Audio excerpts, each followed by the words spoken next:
mbégte kontaante ci yéen ñiy bàyyi xel télévision Proxi TV tey le 16 mai ñi ngi fii ci Kër Massar ci Brioche Dorée bi fekk fi waa 100% Kër Massar nga xam ne dañuy dox ci social di dox ci actualité di dox ci sport ñoom nag mbokk yi ñoo ñu fi woo ñu ñëw war a taataan li nga xamante ni moo tax ñu woo ñu fi ma ànd ak jinne caméraman yi muy Ndoye Maari Maram Ndoye xam naa ne daf may topp rek ñu ñëw xool lan moo waral ñu woo fi taskatu xibaar yi dékk leen suñu micro ñu waxtaan ak ñoom ba àdduna yëpp mun cee jot kon Ndoye danga may topp rek ñu ñëw xool gaay yi laka lan ñuy baaxee fi nga xamante ni mooy ci Brioche Dorée bi nekk Kër Massar. ginnaaw bu ñu leen nuyuwaatee santaat leen bu baax a baax di gërëm ñu fi teew ñëpp rawatina fii ñu ko defee muy Brioche Dorée bi di sant aussi gérant bi Babacar parce que moo ñu dooleel ba ñu mën a defee ci xew-xew bi ginnaaw loolu damay sant ki nga xamante ne moom mooy suñu kilifa Père Baba di ko gërëm bu baax si jotaay bi nga xamante ne teew na ko fii parce que ay doomam ñoo fi teew boobu ba léegi ñu jël temps mu toog ñu koy sant bu baax di sant aussi tamit ku si mel ni Modou moom du ma ko sant sax dama koy gërëm mais damay sant ki nga xamante ne moom mooy sama vice président Omar Wade di ko bëggee bu baax di ko gërëm di sant sama porte parole Abou Sy di ko sant bu baax moom it di ko gërëm di sant mo secrétaire général Bakary moom it mu def liggéey bu am solo dinaa bi mu ñëwee gàtt na trop mais def na ci loo xamante ne wax dëgg yàlla dal na xel di sant nga xamante ne ñoo teew presse bi ku si mel ni Yoonu Ndam TV muy site boo xamante ne dafay liggéeyal Kër Massar di liggéeyal aussi tamit jeunesse bi mais damay sant Dentel parce que ñoom it suba ba léegi ñu ngi fi wax dëgg yàlla def liggéey bu am solo di sant nag Ndiaga muy Proxi TV télé Kër Massar bi nga xamante ne keroog bi ñu toogee directeur bi wax dëgg yàlla dalal na suñu xel wax ñu lu am solo ci mbébét bi mu am biir Kër Massar wax ñu aussi tamit fi mu bëgg a yóbbu 100% Kër Massar bi wax ñu aussi li mu bëgg a def ci jeunesse bi ñu koy sant bu baax di ko nuyu au passage moom directeur bi di sant ñi fi teew ñëpp daal di wax jotaay bi rek comme ni ñu ko waxee sànq rek li ko waral mooy liñ jublu muy le 11 liñ ci bëgg a def muy conférence de presse bi toogaay bi yàgg na xëy na kàddu gi mun na ba ñu gudd mais dañuy wax li nga xamante ne moom mooy l'essentiel bi après ñu jéem a xool daal parce que temps bi ngi dem dama jox ki nga xamante ne moom mooy porte parole Abou Sy mu gën a yaatal après ñu jox ñeneen ñi nga xam ne war nañu jël kàddu daal wasalaam. nuyu ñi fi teew ñëpp di leen jaar di leen jox seen wàccuwaay di ñëw tuuti rek comme ci li président wax dañ fi yàgg temps bi bon mayatuñu ko dañuy tënk rek parce que am na ay questions yu bëri yoo xam ne war nañu ko laaj ñu war ci tontu kon dañuy préparer rek après pour dem ci questions yi laaj ak tontu ñun ci la ñuy gën a mën a développer li nga xamante ne si tey jii moo ñu dajale fii muy 100% Kër Massar dafa judduwaat ci ay anam yu bari yoo xamante ne si ay question la yoo xam ne war nañu ko poser ñu répondre leen ci loo xamante ne si làmb sport moo ko tax a jóg làmb da cee jiitu mais sport moo ko tax a jóg fii Kër Massar làmb sooxe fi woon lool ngir lan ñàkk doole ñàkk moyen moo taxoon mu sooxe fi tey 100% Kër Massar jóg pour xeex loolu moo tax tey 100% Kër Massar juddu di joxe date boo xamante ne si le 11 juin la ñu war fi daje ci benn assemblée générale boo xamante ne si war nañ ko def di ci woo ñëpp ñoo xamante ne si ay autorité lañu ñu gëm làmb ñu bëgg làmb bon di ci jiital kilifa gi nga xam ne moo fi nekk muy monsieur le maire Moustapha Mbengue ak bépp autorité boo xamante ne si mi ngi fii Kër Massar ñu ngi leen ciy woo loolu la ñuy tënkee di jox parole bi sunu grand sunu kilifa di Baba Seck jox ko tamit mu développé tuuti après ñu xaar li nga xam te mooy question yi jërëjëf. asalaamaaleykum yéen waa Kër Massar asalaamaaleykum yéen jeunesse su Kër Massar yéen espoir u Kër Massar ñoo ngi nuyu ñëpp di sant ñëpp ñi fi teew tey kàddu yi rafet na toogaay bi rafet na nit ñi am nañ jotam teewlu nañ ko ku nekk dégg na li ñu wax yëpp te liñ fi wax lépp du lenn loolu njariñu boo xam ne dafa jëmaat ci biir askanu Kër Massar di si dolli rek ne bàyyiwuñu kenn ñi fi ñëw dalal dina xel parce que am na ñu fi wane seen bopp mais tey ñoo ngi tàllalaat loxo pour ñëpp képp koo xam ne yaa ngi yëg sa bopp ci Kër Massar nga xam ne am nga fi cër ñoo ngi lay tàllal loxo di la wax ne lii amul xàjj amul seen tey képp ku fi teew rek kasketu Kër Massar nga fi teewee mais teewoo fi kasketu koñ wala quartier kon képp ku nekk Kër Massar amal njariñ waa Kër Massar si wàllu xam-xam wàllu moyen wàllu conseil ñoo ngi lay tàllal loxo di la woo si la 11 juillet pour ñëpp dase fi parce que xale yi kat lii ñu taxawal amal na solo ñëpp te bu si Kër Massar tënkoo képp kuy jeunesse nga jug jàpp si di nga gis njariñ li dina dem ba ASC yi nañ si gis seen bopp basketteurs yi nañ si gis seen bopp handballeurs yi nañ si gis seen bopp lutteurs yi nañ si gis seen bopp képp kuy sportif rek yaa ngi si biir parce que tey gis naa fi ñoo xam ne gis naa fi ay ñi yor T-Max yi tey ñëw nañ fi wax ne tey ñoom taxaw nañ pour pare comme ni ñuy yóbboo Balla Gaye làmb wala Modou Lo wala Bombardier ay T-Max wër leen yóbbu leen stade indiwaat leen ñoom pare nañ pour taxaw loolu nag bu amee ndegam borom T-Max yi ñëw apprenti oto yi sax ñoo ngi leen di xaar ak chef de garage yi ak garage yu clando yi garage yu Ndiaga Ndiaye yi garage yu taxi yi ñëpp soxla nañ seen soutien soxla nañ seen ndimbal soxla nañ seen conseil ñun de ñoo ngi seen ginnaaw te écrit yëpp tamit ñoo ngi seen ginnaaw maa ngi wax nag si turu bépp entraîneur boo xam ne yaa ngi Kër Massar wala nga nekk directeur technique wala nga nekk entraîneur boxe wala nga nekk président écrit maa ngi wax si sa tur di la tàllal loxo nga waxtaan ak sa njaboot ñëpp ñëw bootu si ginnaaw 100% bi parce que daanaka li am solo ak ñëpp doole ñëpp ñoo ngi tey si ginnaaw 100% bi di sant ñëpp di gërëm ñëpp. salaamaaleykum wa rahmatullah ñu ngi nuyu askanu Kër Massar yëpp di leen wax na leen ne lu mës a am Kër Massar tey jii loolu moo ñu tax a jóg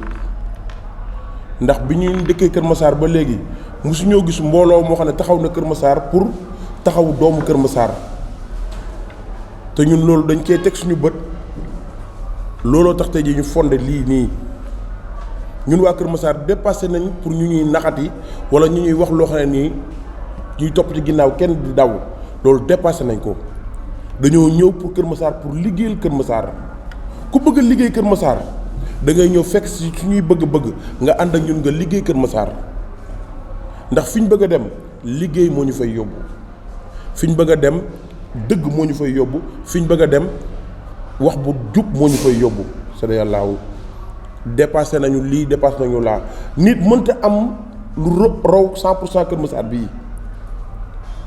sport nag moo ñu tënk ñun ñëpp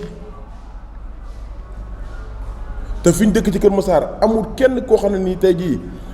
yaa ngi dund sport Kër Massar di gis sa bopp ci Kër Massar amul kenn koo xam ne nii noo képp ku nekk di Kër Massar nekk autorité di mbubboo Kër Massar am nañu droit ñun 100% Kër Massar dugg ci média bi dal sa kaw wax la li ñu lay wax ndax mënoo di dundee Kër Massar ba pare te dundaloo Kër Massar loolu dañ ko dépassé nañu loolu te ñun foofu lañ bëgg a jëm te lépp lu ñu ñor ñun mooy 100% Kër Massar amatuñu lu ñuy xaar ci kenn wàcc nañ sur le terrain pour liggéey xaaruñu leen ci maire bu ñu maire jàppalee daf ñoo war a jàppale ndax lu ñu moom la ñuy jox autorité nekk Kër Massar bu ñu jàppalee dañ ñoo war a jàppale ndax lu ñu moom ci ñun la ñuy jox ndax nit mënu fay nekk autorité te ndaw Kër Massar jàppalewuñu la fi ñu jëm mooy place publique yi ñu daan def ay sport ñu koy nangu ci ñun te amuñ fenn fu ñu entraîné loolu dañ koy ñëw taxaw xeexal ko suñu bopp li ñuy fi ñu bëgg a jëm nag ñu ngi fiy woo bépp kilifa goo xam ne yaa ngi yeewoo Kër Massar ak li ko wër ñu ngi lay woo ci bés bi ñu jëm képp que nag ku jóg ko xam ne da ngay jóg pour naxante wala da nga daan naxante mun ngaa toog sa kër képp ku ñu gisal si tamit nga nekk Kër Massar gi di ko jéem a yàq dinañ dugg ci média bi jébaane la wax la li ñu lay wax nga dégg ko ndax ñun dépassé nañ ku ñuy utiliser jeex na Kër Massar te ñun ndawu Kër Massar yi nga xam ne fi la ñuy yeewoo ñun ñoo koy jeexal te loolu ci kàttanu yàlla ñu ngi gën a dem ci kanam lépp dina leer ñu ngi leen wax asalaamaaleykum wa rahmatullah. asalaamaaleykum ñu ngi leen di nuyu ku ci nekk ci turam ak santam di rafetlu jotaay bi di nuyu di encourager sama gaay yi nga xam ne ñoom laa àndal liggéey bi di rafetlu teewaayu presse bi di wax ni tey ñun dañu am mbégte bi mooy lii bi ñu koy sumb ci benn ñaar ñetti nit la woon tey dem nañ ba amul benn écurie bu nekk Kër Massar te ñëwul ci 100% bi directeur technique Kër Massar mbooloo mi ngi ni toog Père Baba Seck président école de lutte Jëf mi ngi ni toog Modou Boy président école de lutte Boy Sey mi ngi ni toog King président écurie Jaxaay Amdi mi ngi ni toog coach su ressortissant de Fatick Pape Diouf mi ngi ni toog entraîneur école de Double Less Mbaye Zos mi ngi nii toog di wax ni kon xeex bi mën nañ ne benn la te ñoo koy xeexandoo li ñu tax a jóg mooy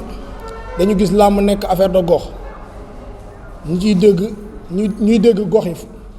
ñu leen tudd fu nekk te dégguñu ko Kër Massar loolu métti ñu tax ñu jóg boole suñu doole pour liñ bëgg ci làmb ñu mën ko am parce que yaa ma doy dafa metti parce que ñun tey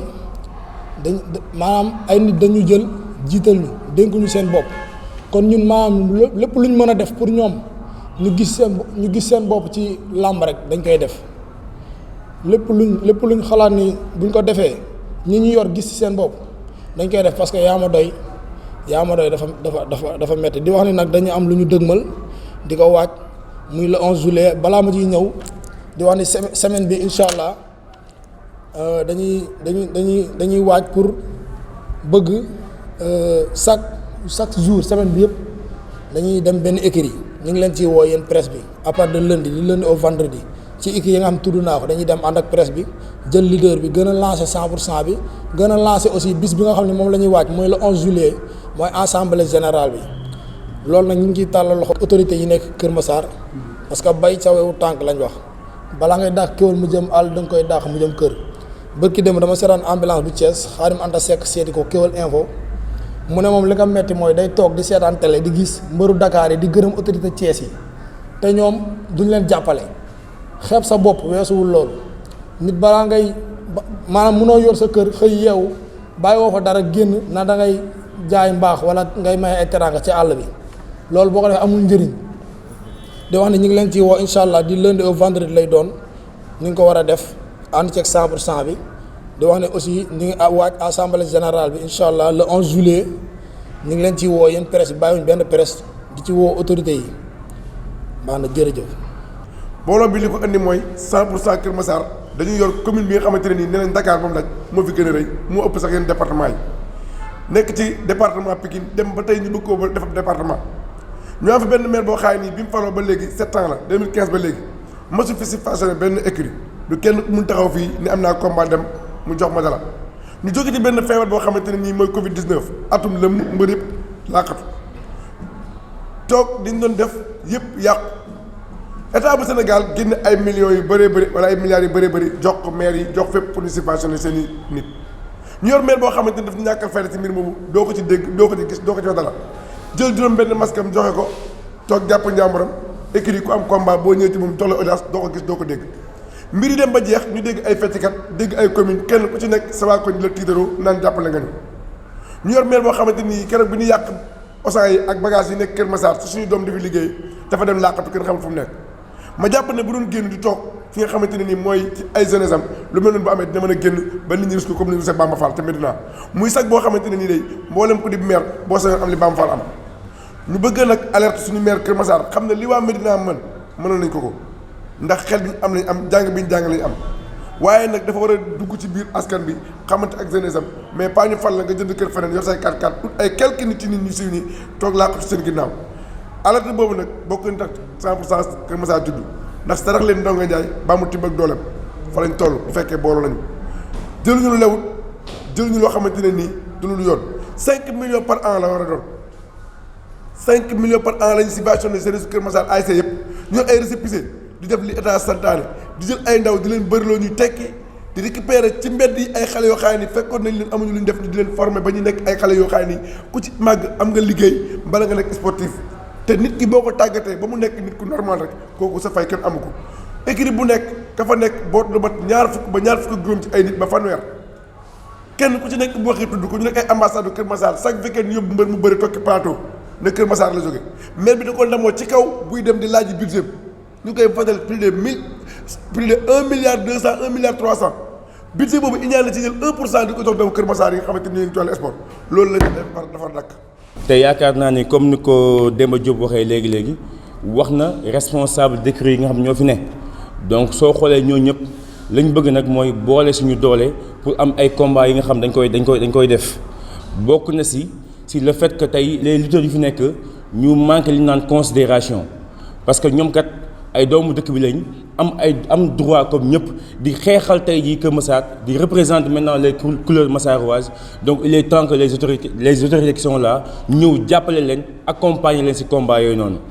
da ngay xool tey jii Pikine am na ko nga xool Guédiawaye am ko amaana ñun boole wu ñu suñu doole mais tey jii les lutteurs sont conscients de cela les responsables d'écurie sont conscients de cela moo tax tey ñu woote nag fas yéene boole suñu doole uniquement pour xeexal tey jii mbër yi nga xam ne ñoo fi nekk. da ngay xool tey da ngay dem ci benn écurie gis ay mbër yi nga xam ne dañuy def contact kenn ki loxo bi dam am na ko doon wax fii léegi mais dañuy am problème pour faj ko. mais je pense que loolu du yoon te pourtant kooku responsable la kooku kilifa la biir këram kooku tey jii moom moo yor famille am donc il va falloir que maintenant les autorités ñu bàyyi xel ci ñii nga xam ñoom ñooy mbër yi quoi. parce que mbër comme ni ma koy waxee chaque jour dafa di benn nit bu nga xam ne peut-être gars yi dañ koy xaw a taxé benn image bu xaw a bon mais je dis que tel n'est pas le cas parce que mbër tey jii ñëw na teral yaayam mbër ñëw na teral baayam mbër ñëw na dimbale doomu aadama bi nga xam ne responsable dëkk bi moo ko war a def defu ko donc yaakaar naa ne mbër yi war nañ leen mën a jox benn considération nag tey ñuy waajal benn conférence de presse bi nga xam ne ñu ngi koy amal le 11 incha allah la moo tax ñu bëgg def loolu c'est pour montrer à tous les Massarois que li fi amoon amatu fi léegi nag les lutteurs ñoom dañoo fas yéene boole seen doole ànd xeexal maintenant l'intérêt de la lutte massaroise parce que tey soo xoolee da ngay gis ay mbër yu jógee Pikine ñëw Kër Massar ñu leen jàppale te pourtant waa Kër Massar jàppale ñu leen yaakaar naa nag loolu waane la parce que mënoo am say ndaw ñu nekk ci dëkk bi fii nii jàppale woo leen nga génn dem ba Pikine di leen jàppale te waa Pikine am téeméeri personnes yu leen jàppale loolu je pense que loolu waane la da ngay gis benn mbër Pikine bu taxaw ne diw kat moo ne ma jël combat bii nii moom moo ci def lépp te pourtant mbër bu nekk Kër Massar am na sa problème transport mbër bu nekk Kër Massar am na sa problème t-shirt muy sol mbër bu nekk Kër Massar am na sa problème regroupement donc je pense que il est temps que les autorités qui sont là ñu xam ne carrément mbër yi fi nekk dañoo soxla ndimbal que mbër yi fi nekk dañ leen war a taxawu que mbër yi fi nekk ay responsable lañ que mbër yi fi nekk ñoom intérêt Kër Massar moo leen tax a jóg que mbër yi fi nekk duñ dem jamais bëre ba gagné toog si plateau bi naan Pikine lañ dëkk non dañuy wax Kër Massar lañu dëkk te benn mbër Kër Massar bu su daanee day mel ni Kër Massar ñëpp daan benn mbër Kër Massar su daanoo nag nga gis responsable dañu naan carrément xaw ma ko te mosul ñëw si man te yàlla xam na ni def nañu ay démarches dem si ñoom te yàlla xam na ñi fi toog tey avant ñu fay toog dañ daan dem si mbëri di waxtaan ak ñoom ñi fi toog tey avant ñu fay toog dañ daan xaaruñu sax gars yi di lañ woo ñoom ñoo jékki-jékki xool li nga xam ne peut-être raisonnable li ñu dem mais bañ toogee ba léegi amul kenn koo xam ne il a fait maintenant le tour des écuries pour jàppale mbër yi moi je dis que ça c'est pas du tout normal il est temps que ñu xam ne ñii mbër yi ay nit lañ mbër yi ay responsable lañ encore une fois de plus donc dañ leen war a jàppale si nii mbaa si naa. maa ngi nuyu ñëpp di sant ñëpp di gërëm ñëpp di nuyu sama mbokk ñi ma bokkal wàllu làmb ñu teew fi ñëpp maa ngi nuyu kenn ku nekk turam ak santam di jël déclaration boo xamante ni man Amdy Thiam maa ko jël en tant que président écurie Jaxaay Benno président école de lutte Niakoulrab di wax ni léegi ñun Kër Massar lañ dëkk Kër Massar lañ bokk ndaxte découpage bi léegi boole nañu si ñu bokk si Kër Massar di ñaan tamit waa Kër Massar ñu ñëw xeexle waa Jaxaay ba Jaxaay buy ñëw Kër Massar ànd ak Niakoulrab ànd ak Daaru ci bu ñëwaale Kër Massar loolu maa ngi koy ñaan 100% bi yëpp ngeen ñëw jàpp si loolu. di wax ne tamit na am na lu wees sunu ginnaaw jël nañu fi ay combats yoo xamante ni ñun waa Jaxaay ak waa Kër Massar dañ siy bëre mais loolu weesu na mais à part aujourd'hui école de lutte Jaxaay ak école de lutte Niakoulrab dootul bëreeti benn mbër boo xamante ni bokk ba commune bu Kër Massar à part aujourd'hui loolu lañu ko jël tey di wax ne nag 100% Kër Massar bi soxla nañ seen jàppale ñu ñëw jàppale waa Jaxaay si xeex bi ñuy xeex comme découpage bi ni ñu ko daggee nii jëlee bëgg a jëlee Daaru Cubb yóbbu ko Sangalkam jël Niakoulrab yóbbu ko Tivaouane Peulh di ñaan waa 100% Kër Massar bi ñu jàppale Jaxaay ndax bu ñuy ñëw Kër Massar bëgg na fee ñëw ak doole ànd ak Niakoulrab ànd ak Daaru Cubb ànd ak Kunun ànd ak cité yëpp ñëw fekk si Kër Massar gën a dooleel Kër Massar ndax loolu mooy dooleel Kër Massar mais Jaxaay simple rek bu ñëwee Kër Massar jaruñu dara kon nag lu ñu koy ñaan waa 100% Kër Massar bi nga ñëw jàpp si loolu jàpp si xeex bi ñun daal à part aujourd'hui ñu ngi 100% Kër Massar bépp lutteur bu nekk ci commune bu Jaxaay muy Jaxaay Parcelles Niakoulrab Daaru Cubb cité enseignant yëpp ànd nañ léegi ne dootuñu bëri benn mbër boo xamante ni rek bokk nga ci 100% Kër Massar. maa ngi nuyu ñëpp di siyaar ñëpp di rafetlu 100% Kër Massar bi parce que jeunesse ak sport ñoo ànd te sport day dundal gox di wax comme li gars yi di wax rek autorités yi fi ne. ñu ñëw jàppale jeunesse bi parce que booy amuñu lu sport muy mbër bi fii ne ak joueur bi ak basketteur bi ñoo yem autorité yi boo xoolee sportif yi ñoo leen di def li ñu doon tey il faut que ñuy gëstu di xalaat ne démb ba dara dul dara dañ doon ñëw di woo booy xam nga lu ne ñu leen koy defloo ñuy xeex ndax ñoom kon tey bu ñu doonee tey li ñu doon dañuy gëstu booy di jàppale booy yi parce que booy tamit amuñu lu dul sport bi mbër bi amul lu dul combat am joueur bi amul lu dul football am te fii aussi ñun jeunesse bi lañ am ay mbër lañu am suñuy frère lañ suñuy lépp lañ li ñu bëgg ñun loolu lañ bëgg ba pare beneen bi ma ciy dolli mooy bépp écrit bi fi ne man maa ngi lay woo man Mbaye Zoss en tant que entraîneur école de lutte Double Less nga ñëw participer ci 100% Kër Massar bi parce que am na solo yaakaar naa bu ñu booloowee suba sax yaakaar naa ne roi des arènes bi ñuy laaj ci làmb ji dina fi yeewoo incha allahu rabbi. salaamaaleykum maa ngi leen di nuyu yéen ñëpp ku si nekk sa tur sa sant di leen jaajëfal bu baax a baax di nuyu site internet yi nga xamante ni tey ñoom ñoo fi ñëw teew fekkee sunu waxtaan bi te waxtaan bi nekkul waxtaanu dara lu dul waxtaanu jàmm waxtaanu Kër Massar fa am benn association bi nga xam moo fi juddu bu tudd 100% Kër Massar te lii rek wane na ko tey parce que ñi fi toog nii yëpp Kër Massar lañ dëkk mais écurie yi nekkul benn te tolloon nañ ay jamono yi nga xam ne ñun duñ doon bëre suñu biir te loolu bi 100% Kër Massar taxawee loolu amatu fi daj na dañuy jàppalante guddi yi ñu toll ni suñu biir demalante suñu biir te yaakaar naa ni ku xam mbër xam ni mbër mun a moytoo xam ni mbër fiiree mais loolu dañ na fi parce que ñoo bokk ndey ñoo bokk baay ay président kese ñoo fi toog ak ay entraîneur ak ay adjoint entraîneur dafa am benn xew-xew bi nga xamante ne nag fa leen jëm muy le 11 juillet ñu bëgg see woo autorités yi nekk Kër Massar yëpp di ko njëkkee si ki nga xamante ni tey mun nañ ko jàpp moom mooy sunu président muy Moussa le maire di ko ñaan pour mu jàpp si 100% Kër Massar bi di ko xamal ne ñun ay doomam leen di ko xamal ne ñun Kër Massar leen dëkk ñu Parcelles bala ñu dëkk Géejuwaay fii bu doxee ñun ñoo koy doxal bu doxulee tamit ñun ñoo ko mën a yàq di ko wax lenn rek mu siy bàyyi xelam mooy ñun askan bi nii ñun ñoo ko fal kon 100% Kër Massar bii nii balaa ñu siy xaar keneen moom leen siy njëkk a woo mu ñoo jàppale ñu si ku si mel ni Aldo ak keneen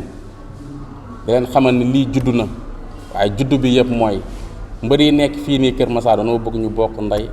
bokk baay. salaamaaleykum waa 100% Kër Massar Ndiaga Star la nekk télévision Proxi TV. waaw man ñaari question laa am ci pour président tontu ko wala ci yéen ku ko tontu rek baax na première question bi moom mooy gis nañ dégg nañ 100% Kër Massar te ku ne 100% Kër Massar di nga ci woo ay autorité te ku ne autorité majeure partie yëpp dañuy politique est-ce que 100% Kër Massar autorité yi ñuy woo bu leen proposé ci politique pour ñu dugg si pour ñu mën leen jàppale ndax 100% bi daf ciy dugg wala daf ci dugg. deuxième question bi moom mooy est-ce que 100% Kër Massar yéexul taxaw ndax dafa mel ni dañ ko dégg ci Pikine wala Géejawaay ñoom ñu bëgg ko roy pour bëgg ci liggéey ak liggéey bi ñu si bëgg a liggéey vite fait est-ce que mën na leen satisfaire dara par rapport ak yeneen gox yi nga xamante ni ay 4 ans ci ginnaaw ñu ngi ciy liggéey te 100% Kër Massar bi biñ ko commencé wax ak léegi yàggul ñaari question yooyu laa amoon jërë ngeen jëf. waaw di nuyuwaat Ndiaga rek di ko bëggee bu baax a baax ne ko dégg nañ question yi sa question bu njëkk mooy autorités yi nga xam ñu ngi leen di woo pour ñu ñëw jàppale ñu est-ce que buñ ñu woowee ci seen politique dinañ leen wuyu non bien sûr ak nañ leen di wuyoo parce que tey fekkee nga ko ku ci mel ni Omar Khassimou tey ñëw na fi c'est la première fois mu toog ak ñun def fi teraanga ak grand Idi Wele biñ ñuy jox seen ndimbal proposé wu ñun da nga ñuy jàppale ci lii wala ci lee dañu ko jox en tant que jeune bi dëkk Kër Massar yor moyenam bëgg a jàppale ay rakam kon kooku tey bu xewlee tey bu ñu war dañuy wuyu ci mais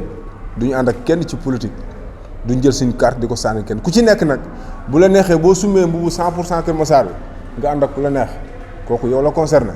mais en tant que yaa ngi sol badge 100% Kër Massar t-shirt 100% Kër Massar politique ñu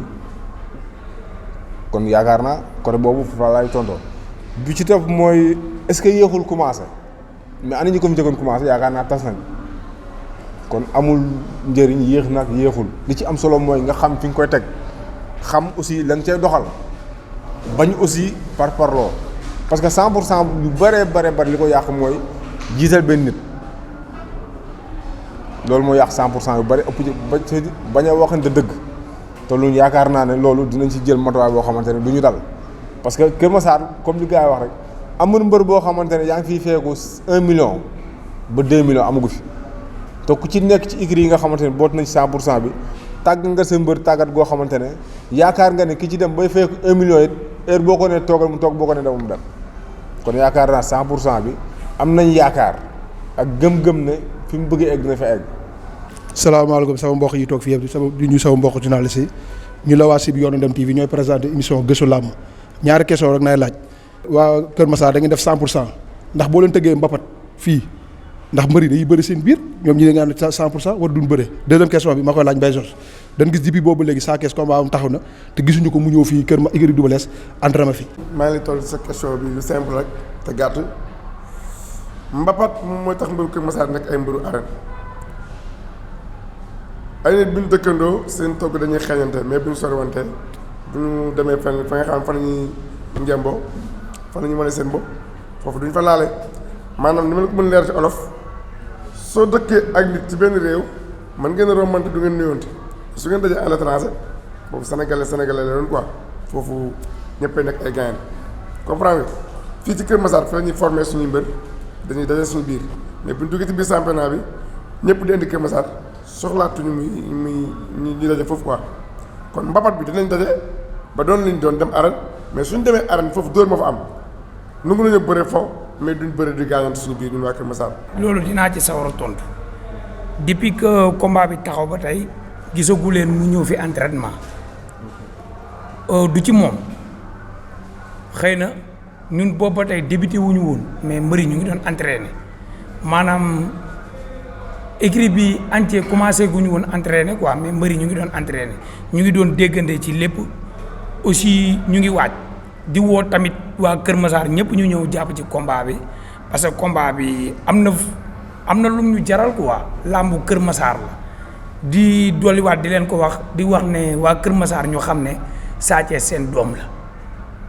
bu fi yeewoo ak bu fi yeewul amul fudul Kër Massar ndax Kër Massar lay tiituroo te yaakaar naa incha allah d'ici semaine prochaine dina commencer incha allah. salaamaaleykum waa 100% bi maa ngi leen di nuyu Awa Sow la Dental TV est-ce que pare ngeen pour jaar fi ngeen war a mën a jaar ba ñeneen ñi nga xamante ne dañ fee nekkoon affaire yi ndëgg sërëx doo leen ci dem parce que ki nga xamante ne moom moo di Fallou Ndiaye ci zone bi la dëkkee te gisuñu muy tëggal ñi nga xamante ne ñoom ñoo di waa Kër Massar bu baax a baax deuxième question bi kii laa koy posé parce que sànq aussi tamit dafa joxoñ baaraam ki nga xamante ne moom moo di monsieur le maire Moustapha Mbeng donc seen problème ak maire bi ba tax nga joxoñ ko baaraam ne jàppalewu leen à 100% loolu laa amoon pour li ma leen di laaj wasalaama. 100% Kër Massar mosul sosu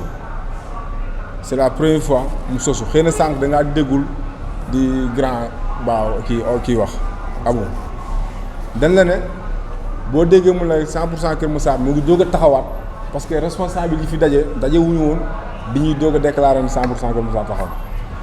looloo war a mun la 100% Kër Massar à partir d'aujourd'hui mu ngi doog a taxaw mais ba mu taxaw léegi amagul 2 ans. question bi leer na ci question Fallou Ndiaye nag Omar mun na cee tontu parce que day liggéey ak moom mun naa ko jox moom mu tontul boppam côté boobu. waaw foofu li ma ciy tontu rek ci question promoteur yi nga xam ne nii dañoo dëkk Kër Massar te duñ tëgg mbëru Kër Massar yaakaar naa ne bu loolu amee lu ci ëppoon doole mooy ñi nekkoon Kër Massar ñoo boolewutoon ndax man Fallou Ndiaye woo na ma ba tàyyi ne ma man Omar benn. bu su ma tëggee pare boo xam ne nii Kër Massar la dëkk grand combat bi waa Kër Massar ñoo koy moom mbëru spécial yi Kër Massar lay jógee man ko mais Fallou Ndiaye waroo xaar loolu ci Kër Massar mu ne ma man xaw ma fan laay jaar pour mën a tëgg mbëru Kër Massar ndax mbëru Kër Massar yi seeni manager yu ci ëpp dëkkuñ Kër Massar yeneen côté lañ dëkk ma ne ko loolu tamit teewul nga mën a ñàkk jot mbëru Kër Massar mais loolu lépp lu ci nekkoon problème mooy lii moo amutoon ñi nga xam ne ni tey ji ñoo tënk sportu Kër Massar ñoo àndutoon mais yàlla def na li gën tey jii ñëpp ñi nga xam ne ni tey jii ñoo yor wàllu làmb ci Kër Massar joxante nañ loxo amul benn promoteur bi xam ne ni tey jii mu ngi yeewoo Kër Massar te dootoo tëggati mbëru Kër Massar te Fallou Ndiaye suñu prochaine daje bi ñu war a daje day ñëw fii toog ndax bëggoon naa ñëw tey mais man maa ne ko na bàyyi ba beneen yoon bu ñuy daje bu mag bi dina ñëw te bu ñëwee lépp lu ci war ci waa Kër Massar moom dina jël ay engagement am. Tapha Mbeng sama waay la avant muy nekk maire ñu toog sama fi ñuy entraîné ànd ak man maa ko campagne la ba mu faru donc soxla ma poste maire du ma ko bëgg ba nekk conseil ndax mun ma nekk maire ñii fii nekk di wax jigéen nañ ko ñëpp yaakaar naa ne man bokk naa ci ñu gën a jege bu leen ko jàppee problème dafa fekk ne nit kii buy wax dëgg bu ko waxee rek day dem ci xol yi mais bu ko waxul day soof nit ñi ay mbër laa yor te nee naa fi sàng man ay mbër laay kaasal politique gu ma su ma nekkoon politicien suba mu candidat la damay nekk maire kenn du ma jiite profil bi Tapha Mbeng nga am ba nekk maire man am naa bu ko raw mais yàlla bu ma nekk maire ci àdduna Tapha Mbeng xëy na daf ñu fàtte mais ni bu la fàtte da ngay fëgg ginnaaw gi boo ko jotul nga xaañ ko xeer mu gestu la parce que lan doon wax avant mi falu bi mu toogee defu ko Macky Sall tey ku am na naq dëkk bi mën koy ji pourtant nekkul fépp moom dafa nekk Kër Massar xam li fiy daw nekk mbër daan seen làmb ma tudd ko drapeau fii lu nekk mu xam ko ci làmb ji toog ne bu falu dina ko kaas falu ku ma fi gis fii mu wedd li ma wax rek man ne man damay fen waxuma dëgg ndax wax ñaar la su nekkee dëgg kan ko wax mooy rus li ko rus la mooy nit ñi koy dégg ni ñëpp ni dëgg su dee dëgg ki ko wax mooy rus ndax ñëpp naan dëgg kon du xuloo dama nekk président école de lutte depuis 2006 ba léegi chaque weer bu dee ma am lu ma ñetti combat wala ñaari combat chaque combat trésorier du ma bàyyi ma fen dinañ dépassé ci ay kaar ak dem ak dikk ak ay préparation plus de 200 000 francs at bii génn am nañ 17 combats 17 combats multiplié 200 000 multiplié par 17 ñaata la 2 millions 3 millions 400 000 ñu dépensé ko ci ay combats lu nekk loo xam ni du ma ay fen wallahi wa tallaahi dëgg la te li ñu fay ci combat yëpp mi ngi nekk 2 millions 134 000 francs kon ñun dañuy jàppale jeunes yi nii may wax ak yow nii le 2 am nañ combat le 5 am nañ combat le 25 am nañ te chaque combat ñuy jëlee mbër bi car ñoo koy defal lépp te ñun ñoo koy cotiser li fi am ni ñun ñoo ko def dërëmu meer dugg ci te pourtant yëg na lii soo ko waxoon tey dinaa la damaa jàpp nekk mu fi damaa voyagé yooyu yëpp bu ñu ko dajale toog fii di ko raayal ginnaawam du ñu dégg. salaamaaleykum di nuyoowaat en tant que porte parole 100% Kër Massar bi di nuyuwaat ñëpp di leen jaajëfal di rafetlu teewaay bi di kontaan ci ñëpp di wax nag wax yombul di wax ne ñi ñuy seetaan ak ñi ñuy déglu lépp loo xam ne wax nañ ko fi bu dëngee ñu ngi koy jégalu ñëpp di waat lancer waat appel que ni am nañu bés la 11 juillet fii ci Brioche Dorée bi ñu ngi commencé ñun 8h mais 10h la ñu woo ñëpp c'est 10h à 13h incha allah jërë ngeen jëf merci beaucoup.